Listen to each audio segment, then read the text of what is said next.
Dios los bendiga, iglesia. Muy buenas tardes. ¿Cómo están? ¿Bien?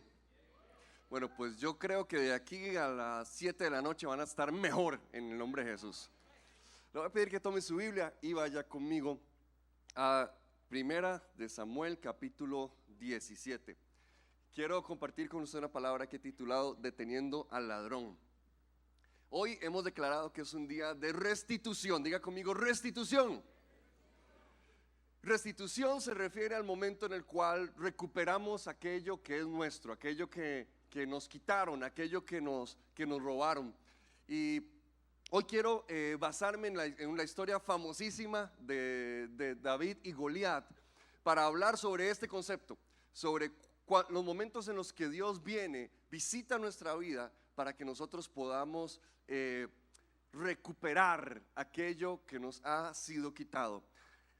Así que vamos a detener al ladrón en esta noche en el nombre de Jesús. Amén.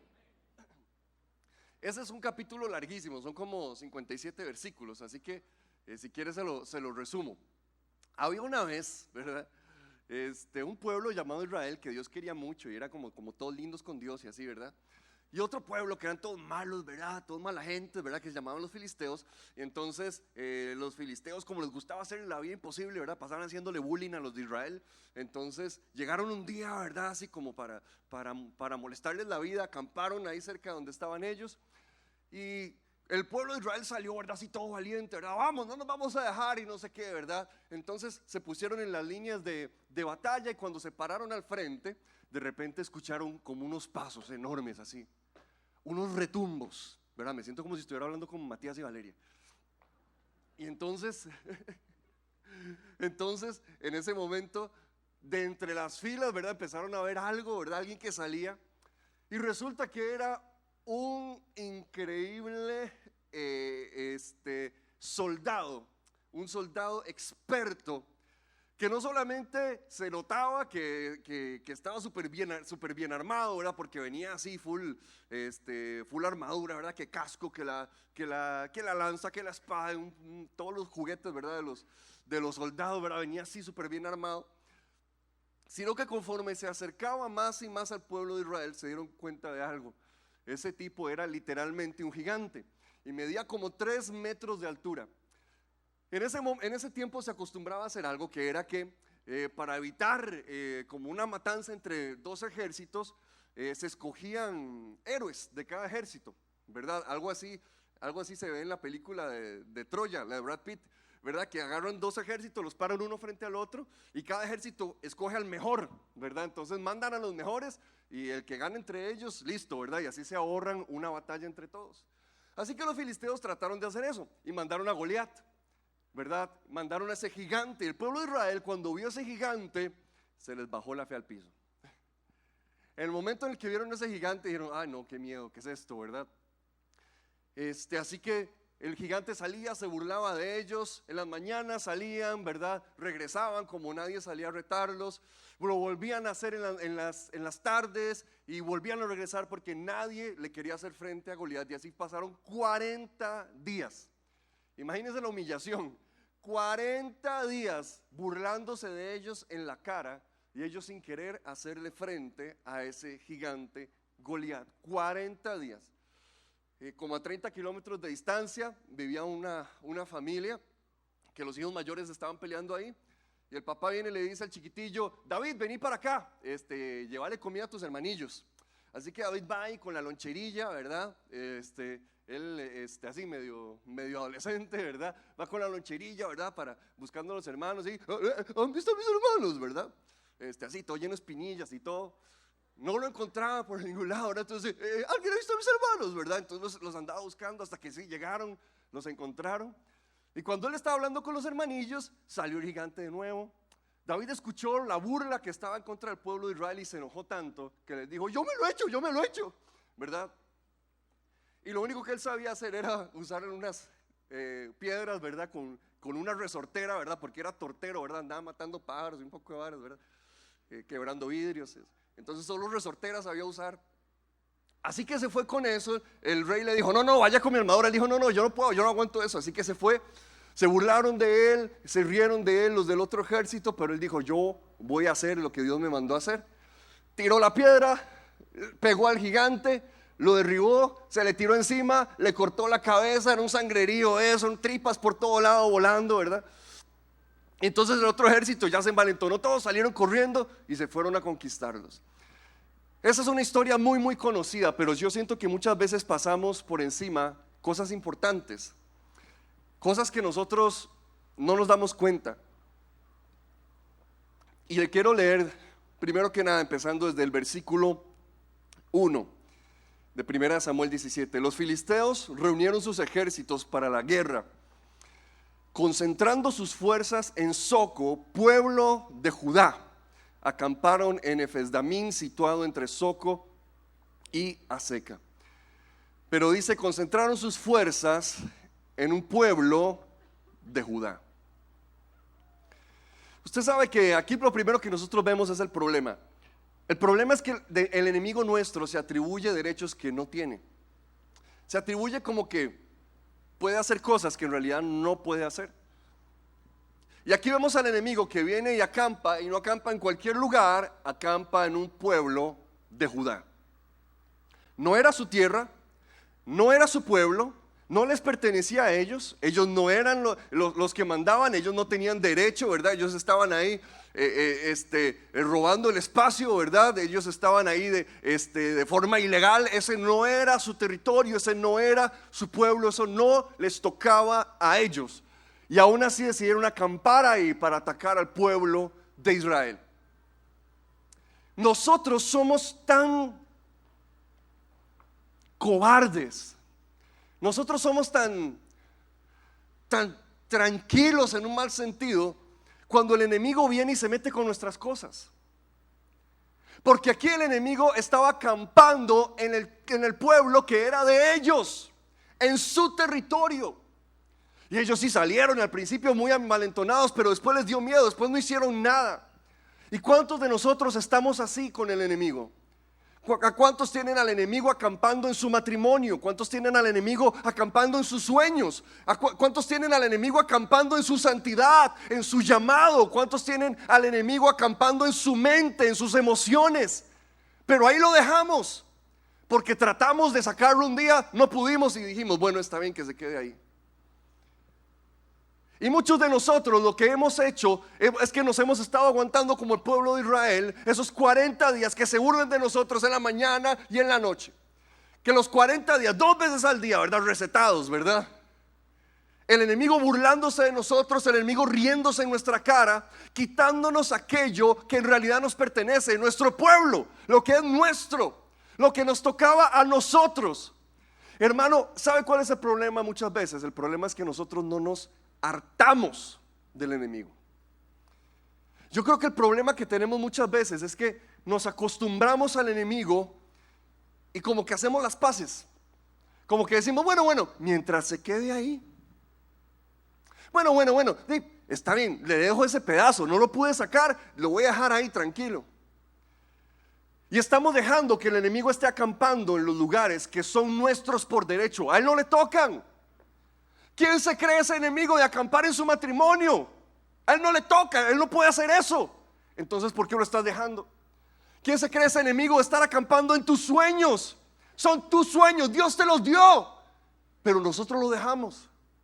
¿Quién se cree el enemigo de estar acampando en tus finanzas? Dios te las dio para bendecirte a ti, a tu familia y a su reino, pero nosotros lo dejamos que acampe en los lugares que no le pertenecen.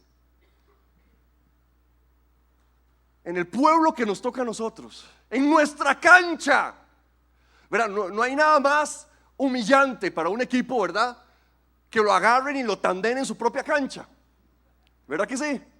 Siempre, ¿verdad? Es como lo famoso, ¿verdad? Como, ¿cómo se llama? El aztecaso, ¿verdad? Saludos, hermanitos, Dios los bendiga en México. Los amamos. Pero como algo así, ¿verdad?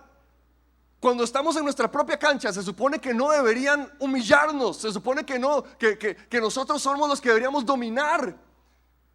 Y nosotros dejamos que nuestro enemigo nos humille en nuestra propia cancha, en nuestra propia casa, en nuestro propio matrimonio, en nuestra propia relación con Dios. Dejamos que el enemigo venga a humillarnos, en los lugares que a él no le tocan, en los lugares sobre los cuales él no tiene derecho, en los lugares que a él no le pertenecen. En Juan 10:10 Jesús enseñó y dijo que el enemigo solo venía para robar, para matar y para destruir. Y usted sabe que yo me ponía a pensar que cuando vemos al enemigo matando y destruyendo, nosotros nos enojamos y reaccionamos. Pero cuando vemos al enemigo robando, muchas veces lo dejamos. Hay momentos donde sí, donde ya llega, está al punto, está en vida, está en juego la vida de alguien, ¿verdad? Está a punto de matar a alguien y reaccionamos y decimos jamás, y intercedemos, y ayunamos, hacemos de todo. Está destruyendo alguna parte muy preciada de nuestra vida y nosotros, ¿verdad? Nos levantamos, nos hartamos, pero cuando nos roba, lo dejamos. Porque cuando nos roba, verás como que, ay mira, y se perdió eso, ahí ya no está, ¿qué se hizo? Y dejamos que el enemigo un día se lleve una cosa, otro día se lleve otra. Poco a poco vaya robándonos aquello que es nuestro, aquello que nos toca a nosotros. Y a usted no lo indigna que le estén robando lo que es suyo. No le indigna que le estén quitando lo que es suyo. Nosotros una vez, en un grupo que hicimos en la casa, ¿verdad? Teníamos varios muchachos que llegaban ahí. Siempre les poníamos música, ¿verdad? Para matizar el ambiente, hacíamos un montón de cosas así. Uno de esos días, ¿verdad? Voy yo, les doy la bienvenida, voy un toque al baño, ¿verdad? Regreso, ya no escucho la música, yo qué raro, ¿verdad? Entonces digo, voy a poner música, ¿verdad? Porque yo soy así como que tiene que haber música, ¿verdad? Entonces voy yo, ¿verdad? Y voy a poner la música, ay mira, no está el iPod, ¿verdad? Entonces yo, muchachos, no está el iPod, que están haciendo un playlist o algo así, ¿verdad? Y pura vida, ¿verdad? Y todos se vuelven a ver así. Y entonces dicen, no está. Entonces Chris y yo nos volvimos a ver y ya vimos por dónde andaba el asunto, ¿verdad? Bueno, no está bien, busquémoslo, seguro se cayó, algo le pasó. Entonces dándole la oportunidad, ¿verdad? Cualquier hermanito que estaba ahí presente, ¿verdad? Y nos hicimos los tontos, ¿verdad? Bueno, veamos a ver si está bajo la almohada. Ay, no está por aquí, ¿verdad? Esperando que en algún momento se arrepintiera. Bueno, el hermanito nunca se arrepintió. Y de hecho el muy vivazo ese día invitó a alguien por primera vez y terminó echándole la culpa a esa persona que vino por primera vez. Después nos dimos cuenta de toda la trama, ¿verdad? Y de todo el asunto. Pero qué indignante que es que alguien esté en la casa de uno y le robe de frente lo que es de uno. Me indignó tanto, me dio tanta cólera, ¿verdad? Me dio tanta chicha, ¿verdad? Tras de eso uno tratando de hacerles el bien, ¿verdad? Pero bueno, Dios lo multiplica y Dios lo repone por otro lado después, eso no es problema. El pastor nos ha enseñado, ¿verdad? Que los hijos de Dios no perdemos, Dios siempre va a buscar la forma de reponer aquello que es nuestro. Pero qué cólera cuando hay alguien que en la cara le está haciendo eso. Qué cólera cuando hay alguien que en la cara, que frente a usted le está haciendo la maldad de robarle algo, que lo vea a los ojos, que le diga, sí, lo estoy haciendo y qué, ¿verdad? Y es ese ambiente como tenso de, ¿y ahora qué hacemos? Ok, ¿y ahora cómo agarramos y cómo armamos el asunto? Esto le estaba pasando al pueblo de Israel y esto le está pasando a muchas personas aquí presentes. El enemigo está viéndolos a la cara y está diciéndolos, sí, esto ya no es tuyo, ¿y qué vas a hacer? Si estuviera matando, si estuviera destruyendo, brincaríamos de un solo, pero está robando y muchas veces lo dejamos que acampe en los lugares que no le pertenecen. En los versículos 26 y 36, David usa un término para hablar de Goliat.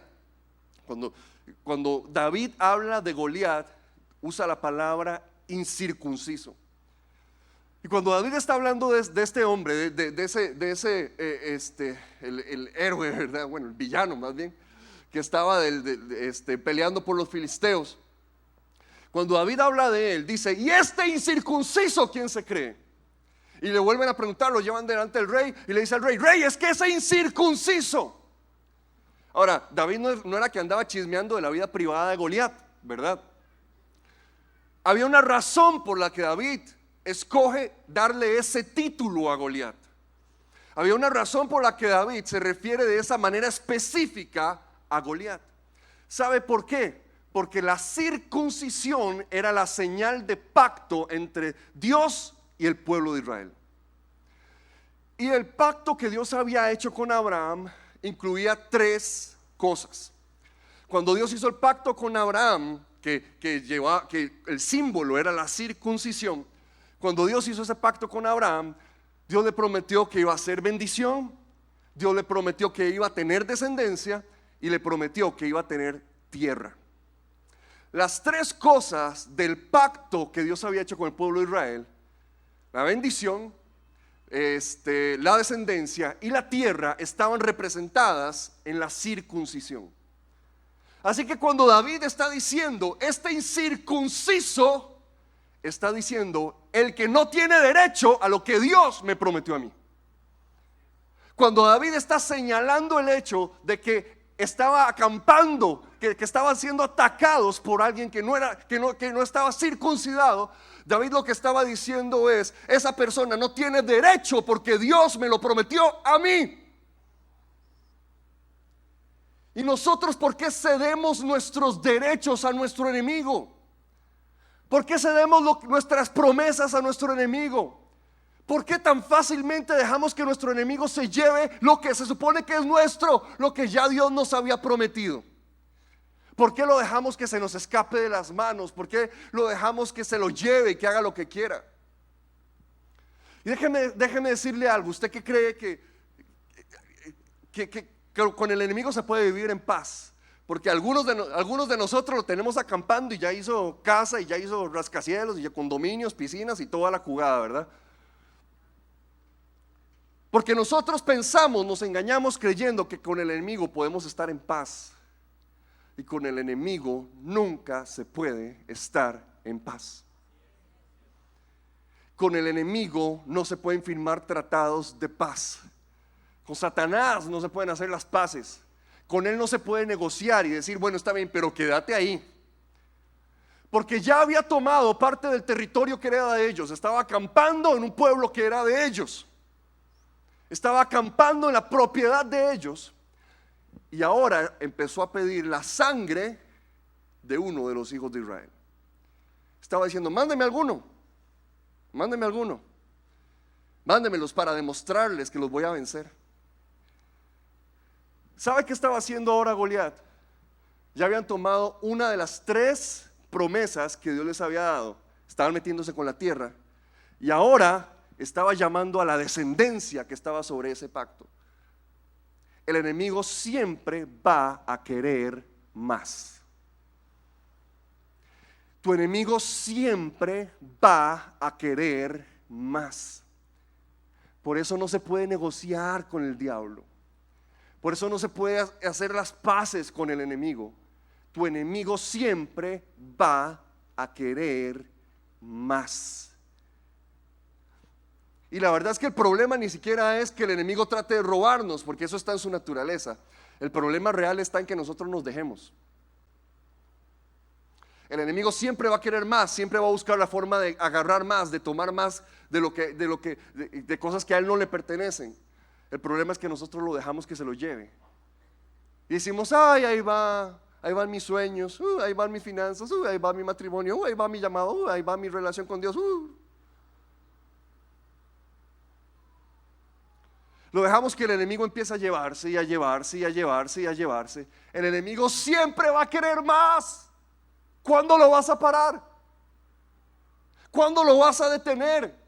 ¿Cuándo le vas a decir: hasta aquí, ya no más, ya no te doy permiso de seguir? ¿Cuándo vas a ser el momento en el que le vas a decir a ese enemigo: detente ahora y devuélveme lo que me tomaste? Pero nosotros lo dejamos que siga agarrando más y que siga agarrando más, porque esa es la naturaleza de nuestro enemigo. Esa es la naturaleza de nuestro enemigo.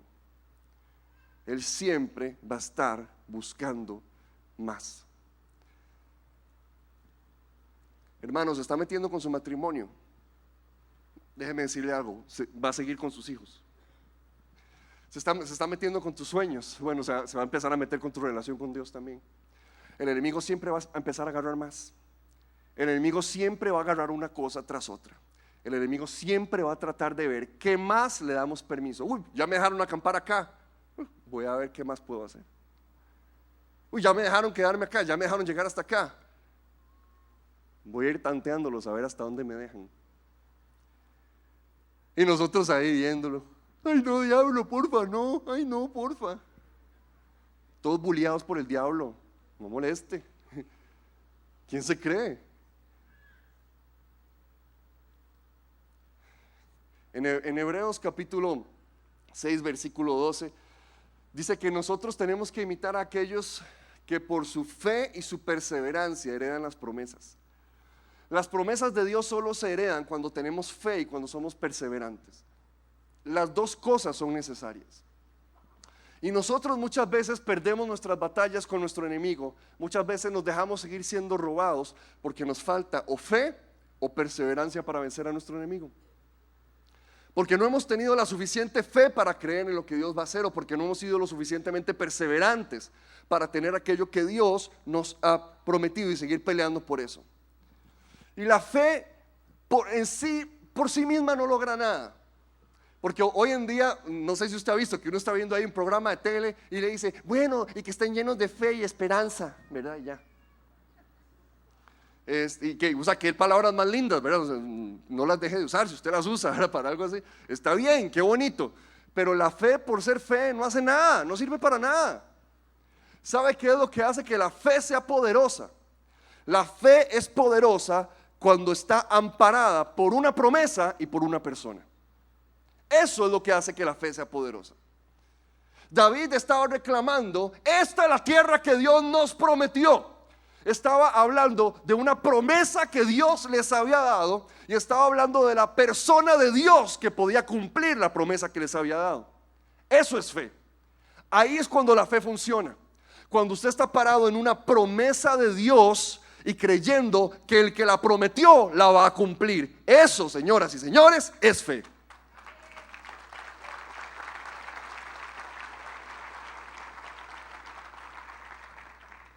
Por eso David reclamaba, ese es un incircunciso. Nosotros en cambio, como no nos dolió,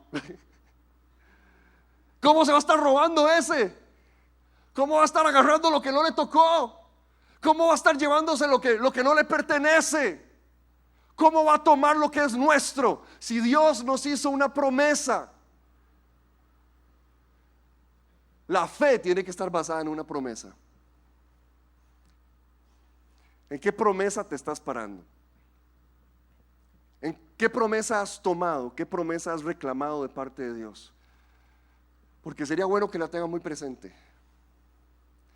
Y es más, le voy a decir, algunos de acá sería muy bueno que agarraran una de esas promesas de Dios y las imprimieran y las pegaran ahí en un espejo, o que las pegaran en la mesita de noche, o en algún lugar donde se lo topen, o en alguna parte de la Biblia, imprimirlo y meterlo entre la Biblia y acordarse, como usted lee la Biblia todos los días, entonces cada vez que la abre ve eso, ¿verdad? Que está ahí.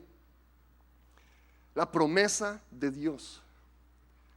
¿En qué promesa te estás agarrando? David tenía muy claro cuál era su promesa. David sabía muy bien lo que él podía reclamar, porque él dijo, Dios me lo prometió. Y además constantemente le recordaba, es que Él es Dios. Se metieron con los escuadrones del Dios de Israel. ¿Qué les pasa? ¿Quién se creen? Constantemente estaba diciendo, Dios, Dios, Dios, es Dios, es Dios, Dios va a hacer algo. Dios se va a mover, Dios va a hacer algo, Dios va a actuar. Es la persona de Dios la que te va a sacar adelante. Usted puede tener fe en la silla si quiere, la silla no le va a hacer nada. Usted puede tener fe en el lapicero no lo va a sacar adelante. La fe tiene que estar puesta en la persona correcta para que funcione, y esa persona tiene un nombre, se llama Jesucristo.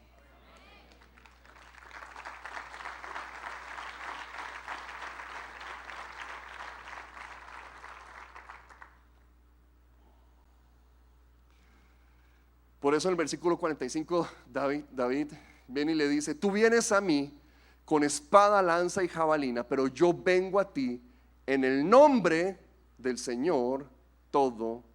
Todopoderoso. Él dice, yo vengo a ti en el nombre del Señor Todopoderoso.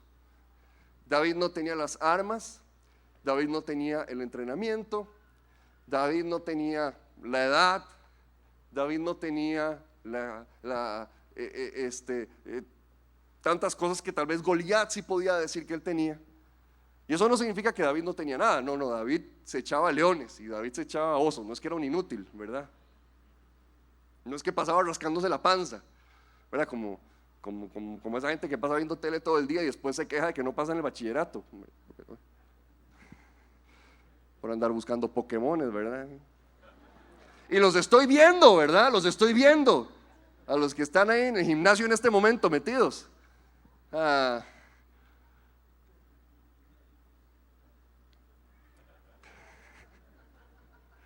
Pregúntele a sus hijos de qué era esa broma.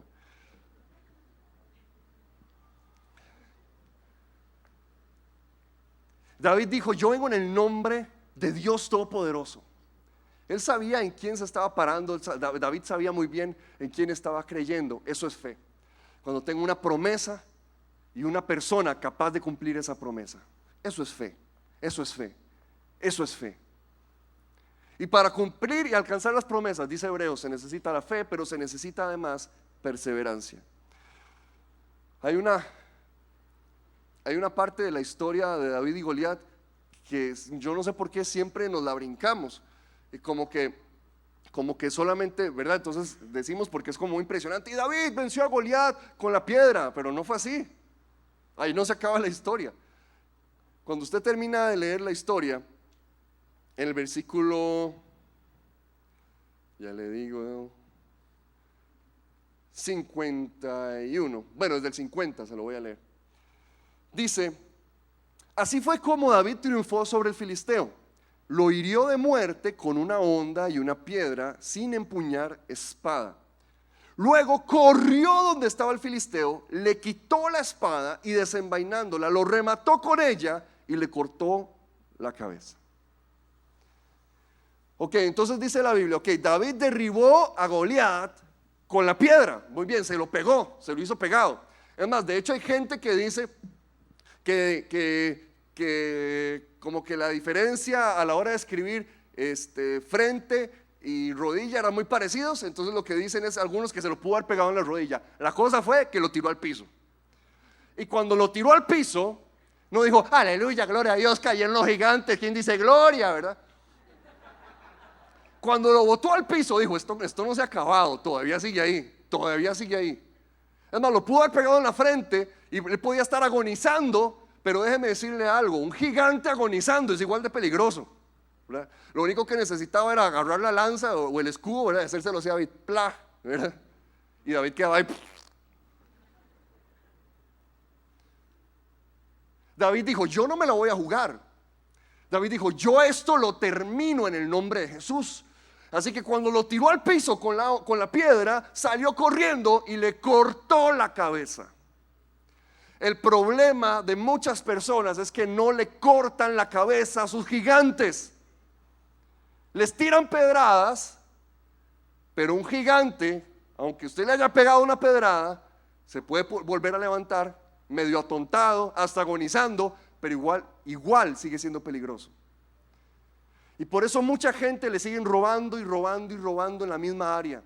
Por eso hay mucha gente donde el enemigo lo sigue humillando y humillando y humillando en el mismo lugar, porque no le has cortado la cabeza a Goliat. David llegó a ser David porque le cortó la cabeza.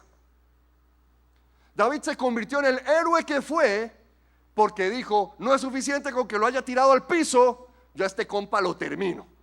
Y fue y le cortó la cabeza y agarró la cabeza y se la llevó al rey y después se la llevó a la ciudad, a Jerusalén, y le enseñó a todo el mundo. A este le tenían miedo y vean cómo Dios lo venció.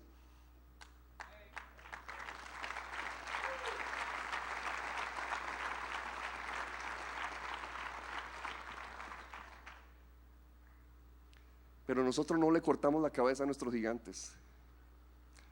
Le tiramos pedradas, los vemos caer y decimos, aleluya. Y a la semana tenemos el mismo problema, al mes tenemos el mismo problema.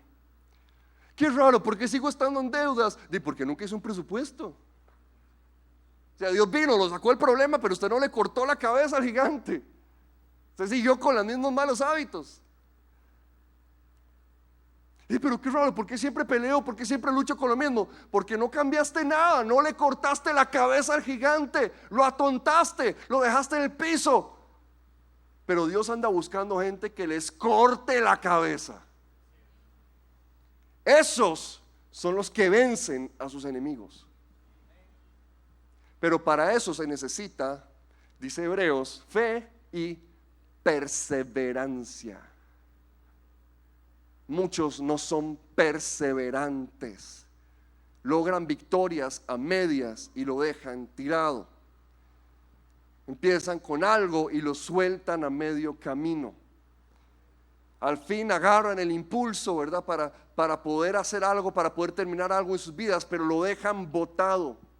No terminan de ordenar sus finanzas, no terminan con sus compromisos a nivel educativo, no terminan con sus compromisos a nivel profesional, y entonces están todos contentos de que Dios les dio un contrato, pero no fueron perseverantes para terminarlo, y se empiezan a hacer mal nombre, y después dicen, pero qué raro, ¿por qué Dios no me apoya?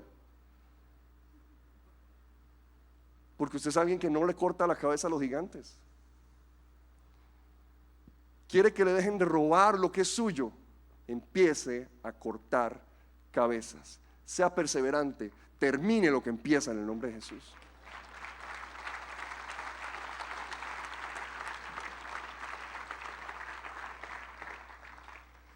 Que se fue su esposo de la casa y ahora regresó. Muy bien, esa fue la pedrada al gigante. Pero ¿y ahora qué? ¿Cómo le vas a cortar la cabeza? No al esposo, al gigante. Salen las noticias mañana, pastor evangélico.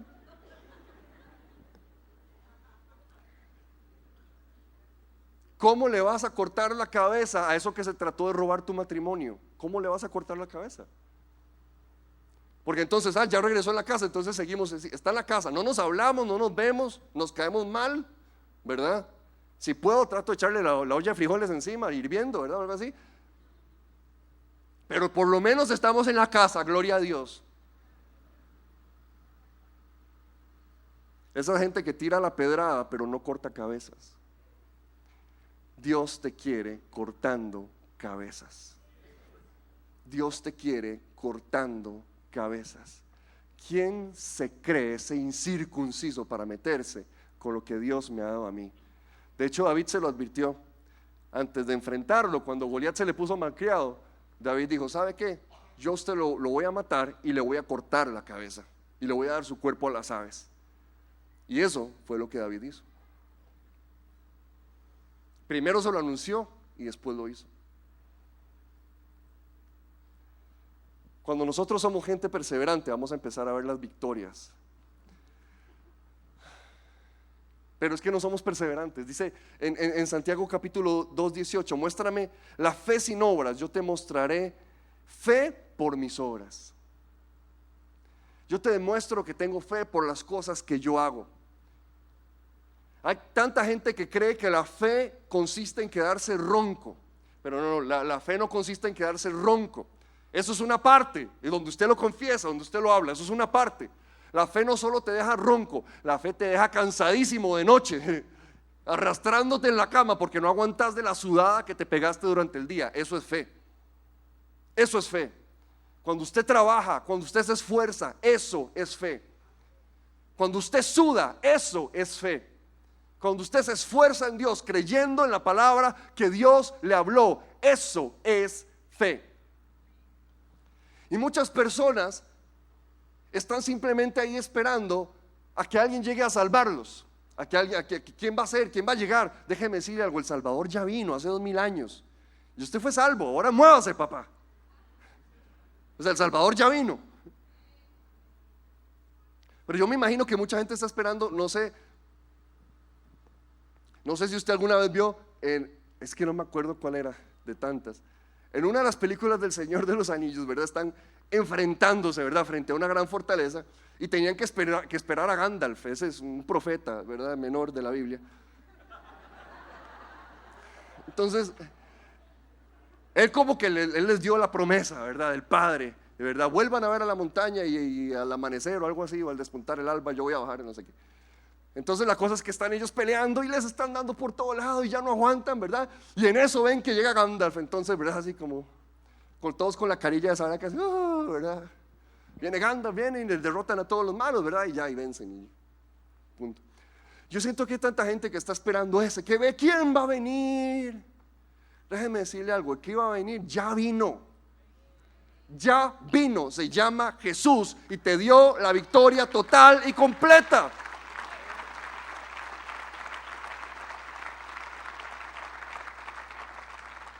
Así que deje de estar esperando, ¿y ahora quién va a venir? ¿Y ahora quién me va a ayudar? ¿Y ahora? Ese es el problema de la mayoría de gente que no se han dado cuenta que les toca a ellos vencer al enemigo.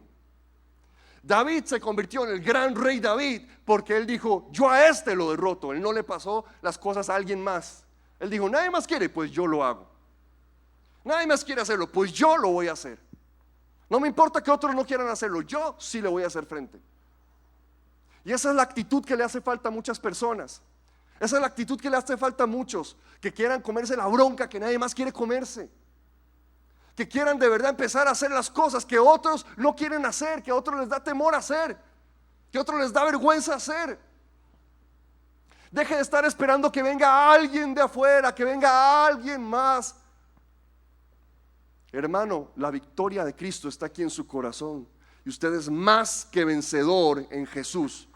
Levántese y haga lo que Dios le ha capacitado para hacer.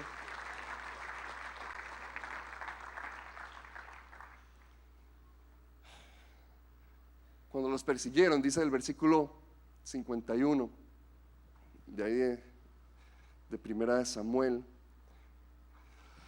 y luego corrió donde estaba el filisteo, le quitó la espada y desenvainándola lo remató con ella y le cortó la cabeza. Cuando los filisteos vieron que su héroe había muerto, salieron corriendo. Entonces los soldados de Israel y de Judá empezaron a adorar, a cantar y alabar a Dios. No, dando gritos de guerra, se lanzaron contra ellos y los persiguieron hasta la entrada de Gat y hasta las puertas de Ecrón. ¿Sabe qué es Gat y sabe qué es Ecrón? Las ciudades de los filisteos. El pueblo de Israel no se quedó contento con que vieron al enemigo darse la vuelta y salir corriendo. El pueblo de Israel no se quedó contento diciendo, uy, les dio miedo, bien. No, el pueblo de Israel los fue persiguiendo. Y de hecho dice la Biblia que mientras los iban persiguiendo, los iban matando y fueron dejando un rastro de cuerpos.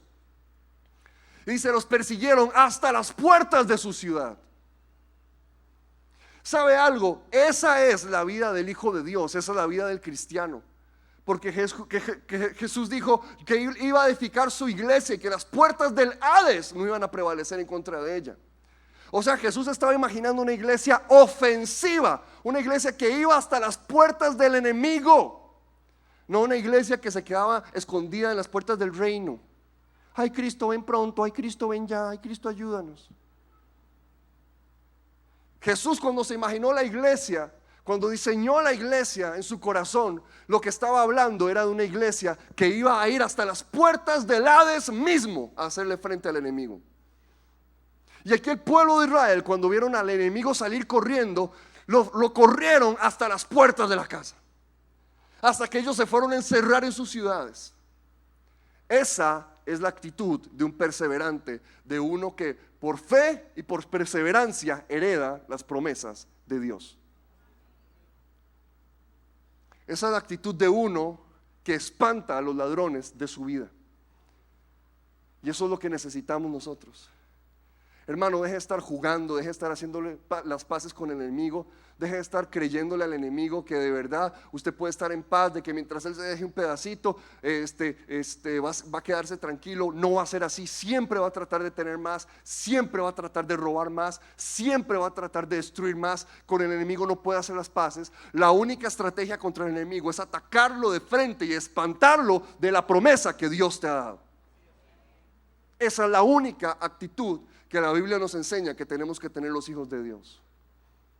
Ya no más, hártese de que le estén robando, hártese de que se estén llevando lo que es suyo, hártese Hártese de que el destino que Dios le prometió a usted se esté yendo mientras usted ve a otros que lo están conquistando. Hártese de eso y empiece a conquistar aquello que Dios le prometió a usted en el nombre de Jesús. En el nombre de Jesús. Le voy a pedir al ministerio de alabanza que pase y que todos puedan cerrar sus ojos e inclinar su cabeza.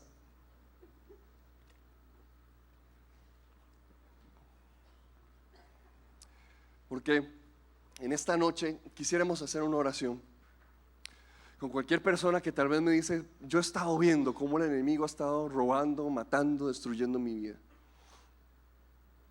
Yo he estado viendo cómo el enemigo se ha estado aprovechando de mi vida, de mi corazón. Yo he estado viendo cómo el enemigo me ha estado esclavizando.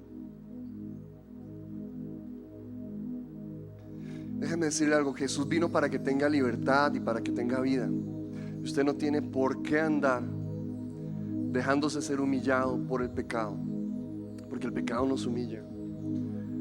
Usted no tiene que dejarse ser humillado por las cosas que Satanás está tratando de traer encima suyo, por vergüenza de su pasado, por malas decisiones de su pasado. Usted no tiene por qué dejarse que le estén robando lo que es suyo.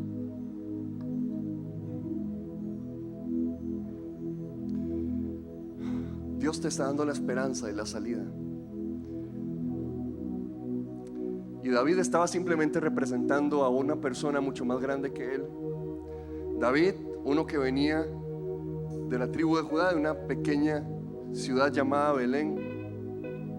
Miles de años después de él iba a salir el famoso Jesús. Y lo que David estaba haciendo ese día es lo que Jesús hizo por nosotros: matar a los gigantes que querían levantarse en contra nuestra, venir y vencerlos, los que eran más fuertes que nosotros. Eso es lo que Jesús quiere hacer contigo. Eso es a lo que Jesús quiere ayudarte. Si usted nunca ha hecho una oración para poner a Jesús en primer lugar en su vida y hoy por primera vez quiere hacerlo, le voy a pedir que pueda levantar su mano, por favor, porque queremos que alguien le acompañe. Si hoy quiere aceptar a Jesús en su corazón, decirle no al mundo y sí a Dios. Si hoy quiere decirle al enemigo que se quede por su lado y usted por primera vez quiere aceptar a Jesús, levante su mano donde usted se encuentra, porque queremos que alguien llegue a orar con usted. Tal vez usted ya ha hecho esta oración y necesita reconciliarse con Dios. Puede levantar su mano también. Hoy Dios va a empezar a hacer un milagro. Y Dios va a empezar a traer esa libertad. Dios va a empezar a traer esa libertad. Ya llegaron por allá. ¿Hay alguien más que quiera unirse, que quiera levantar sus manos?